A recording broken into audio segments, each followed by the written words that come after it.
Здравейте! Добре дошли в новата рубрика, която създадох специално за вас. Нарекох я "Познавате ли своя онлайн магазин?".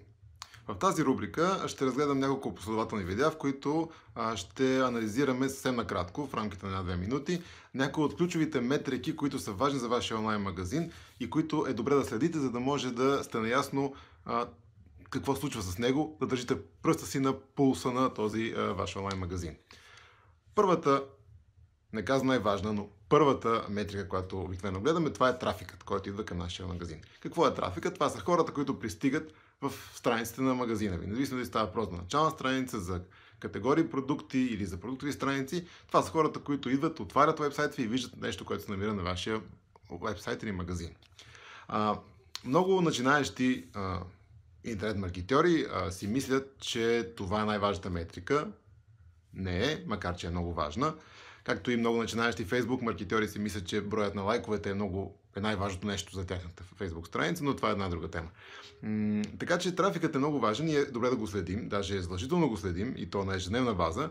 Както знаете, това става много лесно с помощта на Google Analytics, което е безплатен инструмент, инсталира се лесно на вашия вебсайт и не се налага да правите кой знае какво, освен да го настроите леко и да започнете да следите какво случва с сайта ви. Като трафикът е важен по няколко показателя. Първо е важно той не да бъде колкото може по-голям, като обем. Колкото повече хора дойдат на вашия вебсайт, толкова по-голяма вероятност има те да си купят от вас нещо или да направят нещо, което искате от тях. Също така, много важно нещо за трафика е той да бъде достатъчно добре таргетиран. Тоест на вашия сайт, на съответните страници да пристигат хората, които вие бихте искали да пристигнат там. Защото, например, ако някой е дошъл в интернет с намерението, например, да се забавлява, да гледа смешни видеа или да гледа смешни снимки или вицове и така нататък, а пък вие го пратите по някакъв начин на сайт, на вашия сайт, на страница, където продавате тенджери, имате промоция за тях, много малко вероятно той да си купи от вас, тъй като не е в такова настроение, няма такова намерение. Докато ако някой, който търси тенджери, в момента има нужда от тях, иска да си ги закупи, бъде препратен на тази страничка, много по-вероятно е той да си закупи от вашия вебсайт тия тенджери или ако добре си разиграете картата, може да закупи и други неща. Така че добре таргетиран трафик е още по-важно качество от неговия обем. И като комбинираме двете, се получава и ако ги направим правилно, се получава един много добър трафик. Също така е важно, като трета характеристика, каналът, по който идва вашия трафик.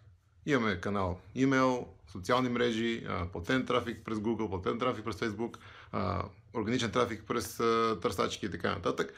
Всеки канал носи своите характеристики и всеки канал носи и съответната вероятност за продажба и съответната ефективност. Така че ако вие познавате тези три характеристики на вашия трафик, означава до голяма степен, че познавате какво се случва с вашия вебсайт, с вашите потребители.